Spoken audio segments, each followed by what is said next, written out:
Imagine standing in front of an animal weighing 13 tons. It is taller than you can reach. Its bones are thicker than your arms. It carries two enormous tusks, can move faster than you expect, and possesses enough strength to throw a human aside without slowing down. Now look at what you are carrying. No gun, no metal, no vehicle. Just wood, stone, and the other people standing beside you. Logically, this should not be a hunt. It should be a massacre, with the humans losing. And yet, 125,000 years ago, Neanderthals in Europe were repeatedly hunting and processing straight-tusked elephants, some of the largest land mammals that ever lived. This did not happen once because a desperate group became lucky. The evidence suggests that it continued across many generations. So how did physically unimpressive humans become capable of bringing down animals more than 100 times their size? The obvious answer is weapons, but that answer is incomplete. A wooden spear alone does not defeat a 13-ton elephant. The real weapon was something much more dangerous: the ability to study an animal, predict its behavior, and organize several human minds around one plan. Ancient humans did not overpower giants. They redesigned the encounter so that strength was no longer the deciding factor. They did not attack randomly. At Neumark North in Germany, archaeologists studied the remains of at least 57 straight-tusked elephants that lived around 125,000 years ago. The bones carried extensive traces of human processing. But the strangest discovery was not simply that Neanderthals had access to these animals. It was which animals they appeared to select. The remains were heavily biased toward adult and older males. That is important. Modern male elephants often spend time alone or in small male groups, away from herds containing females and young. Researchers think straight-tusked elephants may have behaved similarly. A herd gives an animal extra eyes, extra ears, and multiple bodies ready to react to danger. A solitary male, however, can be watched without the entire herd noticing. It is still enormously dangerous, but its behavior is easier to study and its movement is easier to predict.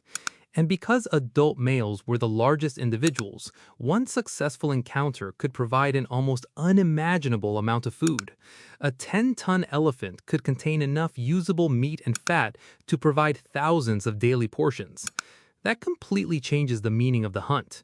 This was not one hungry person throwing a spear at the first animal he saw. It was selection.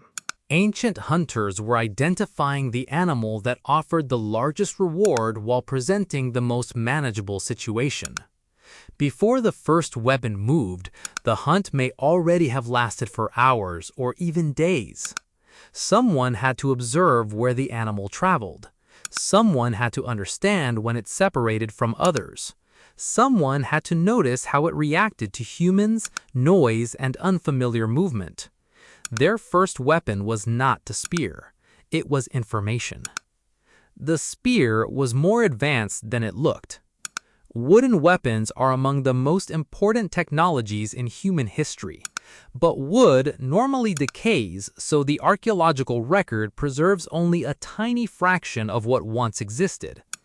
At Schöningen in Germany, unusually preserved wooden spears were found beside the butchered remains of ancient horses. These were not merely random branches with pointed ends. They were carefully shaped hunting weapons, produced by people who understood balance, wood, and distance hundreds of thousands of years ago. That discovery destroyed the old image of early humans surviving only through scavenging and opportunity. These people were planning hunts. They were manufacturing specialized equipment, and they understood that a human did not have to possess the strength of a predator if a weapon could concentrate that strength into one small point. But even a powerful spear faces an obvious problem against the mammoth or elephant. The animal has thick skin, layers of muscle, and massive bones protecting its vital organs.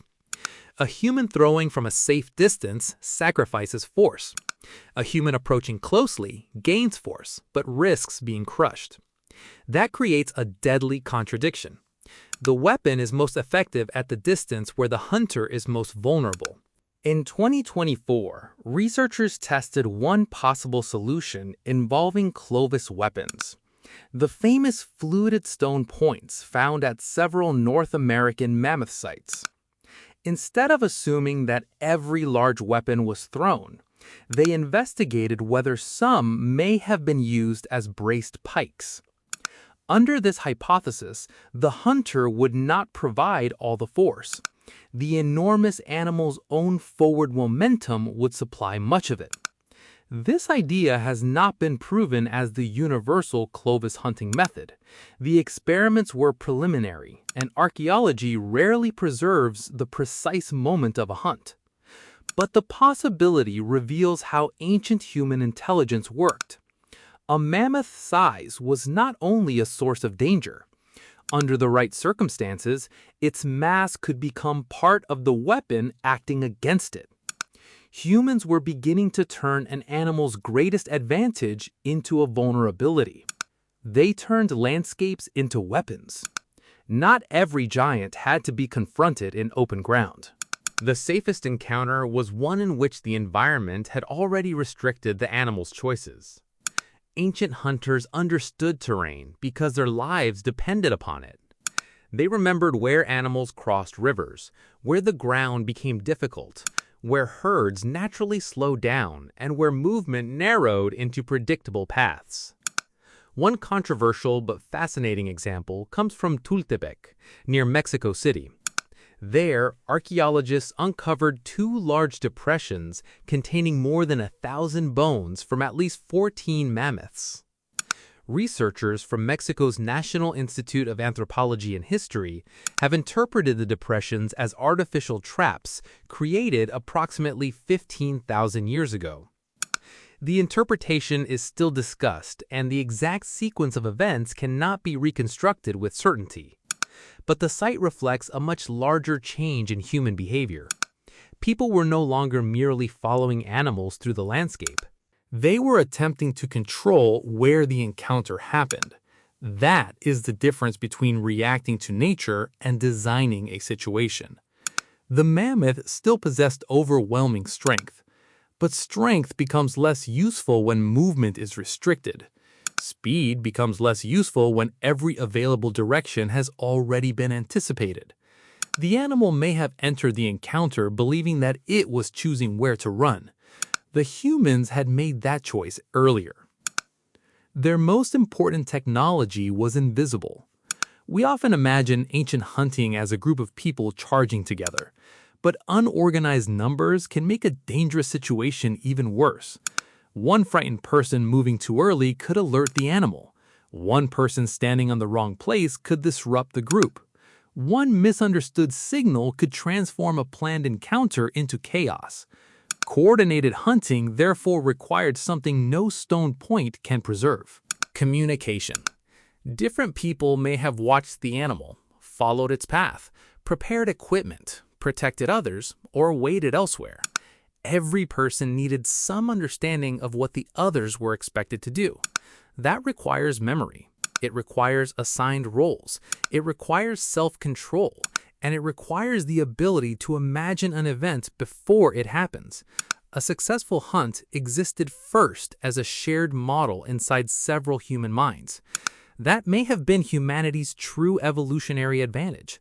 A lion is physically more dangerous than one human, but 10 lions do not gather the night before to discuss tomorrow's movements. They do not describe a location that cannot currently be seen. They do not preserve instructions through stories and teach a strategy to individuals who were not present when it was invented. Humans could. One generation could discover something about an animal. The next generation did not have to discover it again. Knowledge accumulated. A spear could break. A hunter could die. But the idea could survive inside the group. Killing the animal was only half the problem. Imagine that the hunt succeeds. A giant animal is now lying on the ground. The danger is not over. A carcass containing several tons of food cannot simply be carried home. It attracts scavengers. It begins changing quickly, and processing it requires prolonged effort from many people. At Neumark North and other European sites, the distribution of cut marks suggests that Neanderthals removed food from nearly every useful part of the elephant carcasses. They were not taking a few convenient pieces and abandoning the rest. They were attempting to recover an enormous quantity of nutrition. Researchers estimate that a 10-ton elephant could provide more than 2,500 daily portions containing roughly 4,000 calories each. That is far more food than a tiny wandering group could consume immediately. This leaves archaeologists with an extraordinary question. Were larger groups of Neanderthals temporarily gathering around these events? Or had they developed ways of preserving and storing part of the food? The evidence cannot yet give us a final answer, but either possibility challenges the stereotype of Neanderthals as isolated families moving aimlessly through the wilderness. Hunting a giant required social organization before the animal died, and another level of organization afterward. People had to divide work, they had to protect the site, they had to decide what could be consumed, carried, or preserved. The animal may have been physically defeated in a short encounter. Exploiting it fully could require days of cooperation. We know the result, but not the exact moment. This is the frustrating part of archaeology. Bones survive, stone survives. Under rare conditions, wood survives. But plants do not fossilize. A mammoth skeleton beside stone points tells us that humans and the animal interacted. Cut marks show that people processed the carcass. The age and sex of several animals can reveal patterns of selection. But archaeology cannot replay the hunt for us. We do not know whether every animal was killed directly, weakened first, isolated, trapped, scavenged, or approached through a combination of methods. Different groups in different environments probably developed different solutions. That uncertainty does not make the story weaker. It makes the achievement more impressive. There was no single magical weapon that allowed humans to defeat every giant. There was a system. Observe the animal. Understand its behavior. Choose the encounter carefully. Use tools to extend the human body. Use the landscape to limit the animal. Coordinate several people as though they were one organism, and preserve whatever the group learned. Stone provided the cutting edge. Wood provided reach. Terrain provided control. But culture connected everything. Go back to that first image. One human standing before a 13-ton elephant. In a direct contest, the result is obvious. The elephant is stronger. It is faster over a short distance. It possesses natural weapons that humans cannot match. But that direct contest existed only in our imagination. Ancient humans survived by refusing to accept it. They did not compete with tusks by growing larger teeth. They did not compete with muscle by becoming heavier. They changed the kind of competition taking place. The elephant had one body. The humans could combine many. The elephant inherited instincts. The humans inherited knowledge. The elephant reacted to the world around it. The humans could imagine a world that did not exist yet and then work together to create it. That is how an animal weighing 13 tons could lose to a creature weighing less than 100 kilograms. Not because the human was stronger, because the human was rarely fighting alone. Behind every hunter stood the observations of the group, the experiments of previous generations, and the accumulated memory of people who had faced the same impossible problem. Humans did not conquer the giants with one perfect weapon. They conquered them by turning behavior into information, information into a plan, and a group of vulnerable individuals into something far more powerful: a single, coordinated mind.